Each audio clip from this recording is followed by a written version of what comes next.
out there If much you want to either. meet girls, do not go to a Rush concert Exactly. or a Freewill concert. If you want to meet guys with pencil, pocket protectors and professors from the school, yeah, that's your spot. It's 10 hours to showtime. Well, we gotta pull out the ramp. I don't think you left me enough room for the ramp. Dave Cornwall and the guys from the Rush tribute band Freewill have to move a truckload of gear across town to the clubhouse bar. Rule number 1 for Rush tribute artists: never pass up a chance to practice. It's got some good acoustics in it, though, doesn't it? And the men who hold high places must be the ones who start to mold a new reality closer to the heart. Yes, closer to the heart. Blacksmith without the artist,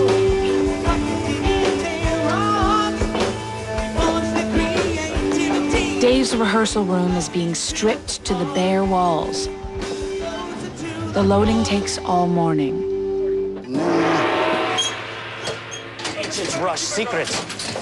Just packing up the monster drum set is a 2-hour job.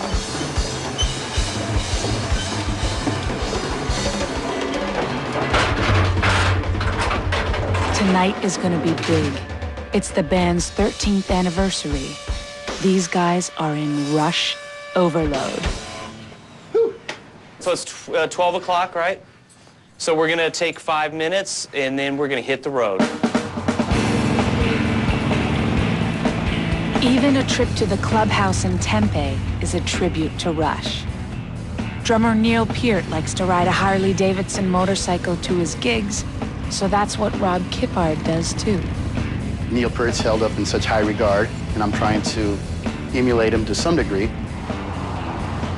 In a few hours, the clubhouse is going to rock. Characters from Rush album covers are going to come alive on stage. That means recruiting help.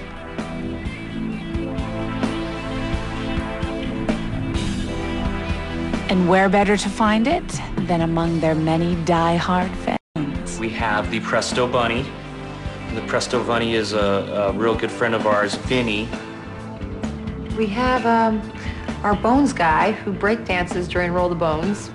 He does the pop lock And the fans will recreate the visual pun from Rush's 1981 album, Moving Pictures. It's a total dedication to Rush.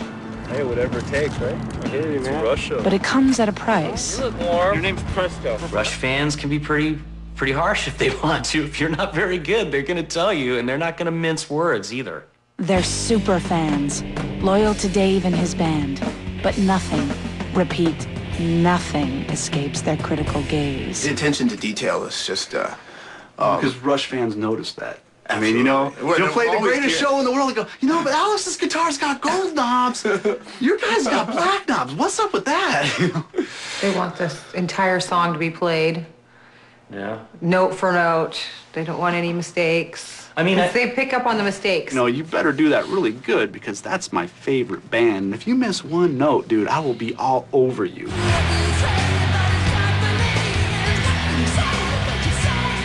Even the real Rush plays under the superfan microscope. I've done gigs where I've forgotten lyrics, and they haven't. The air drummers are not making the same mistakes we are on stage. I can't fool these people, I've got to play every note. I've got to play my best every night, and otherwise they're going to know it.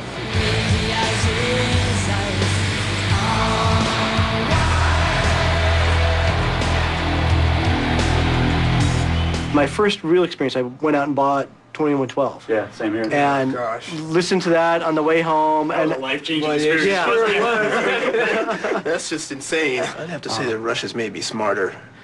It's more than just a band, you know what I mean? It's the stuff that they taught you about music and about, obviously, lyrics and, the concept of individuality and then the battle of the heart and the mind and all that kind of stuff. I want to be Alex Lifeson, really. I really do. I want to be in Rush and play guitar so bad, but it will never happen. Wouldn't that be great to be like Alex Lifeson? That would be great. There's probably about 20 or 30 faces that we see at 20 shows in the course of a tour. And I don't know how they do it.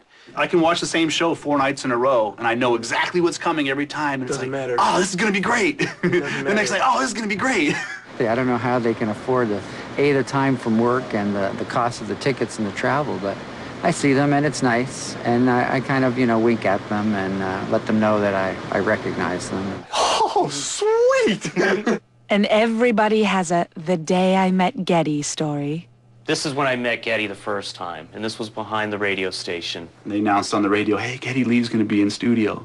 Me and Valerie, my wife, made a frantic dash down there, and we actually pulled up at the same time Geddy did. Jumps in his truck, runs down to the studio. I asked him to sign some stuff. Pulls the license plate off his truck that says Ged on it. So I ripped that thing off, and I took it, and I waited for him to come back. Runs up to him, dude, you gotta sign my license plate. He looked at it, and he looked at me, and he puts it on, I'm in a Rush tribute band, and looked over at my wife, Val. And Geddy just kind of leans over to Val and goes, I'm sorry you have to put up with him. Yeah, Rush fans are, bless their hearts. They're unbelievable. At the clubhouse, it's 6 hours to showtime. Dave needs 150 people in here at $10 a pop just to break even. It seemed to work. I just think the batteries just died really quick. His expenses go beyond batteries and include an acrylic wig for Val, who's dressing up as the Ooh La La girl from the Rush Permanent Waves album. Please curl up and not flat. Freewill in concert, Rush tribute this weekend. There's also the cost of flyers. Good night. Thank 500 handed out on the street the night Rush before. tribute band, have a good time. What? So there's a lot to worry about and a whole list of things that could go wrong. Yeah, because I kind of didn't even think about that. Back in Burlington, a Hollywood promoter glides into town looking for talent. I want to see that they can play their instruments and give rendition to the songs that the fans would expect, and that's where it has to start. It's show day for Mike Deo and his Burlington, Ontario Rush tribute band 2112, and it's going to be a long one. I think it's about 18 hours total. From the time we start loading, packing up in the studio and loading up, to getting it back upstairs and then going home. There are problems. Mike's torn shoulder is still bothering him. It's still sore. I can't extend it to do certain songs, but I struggle through them. And there's another strain on Mike, a financial one. Just slide it right beside He's borrowed the pickup truck and trailer to save a few bucks, but that just means more money to spend renting gear for the concert. Oh, yeah.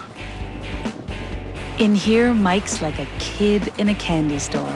Let's do the All in the Family things. Just gonna make sure we got everything. Console, screen, snake, monitor, cable for the monitors, stands for the lights, cable for the lights, 2 lights, and you have your own controller. Yeah. Who's paying?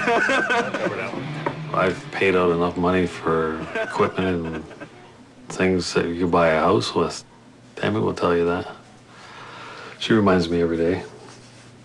Sometimes he hides the receipts or he hid them, and then I would find them, and some of the stories he would come up with. Rush isn't the problem. The dedicate, like the, what's the word, fanaticism to the Rush, it's the spending on equipment. That's the problem. I just have to deal with it. It's one of those things that we agree to disagree on. Is there any way to find out how much I've spent in here? It's for the divorce court. They need to know.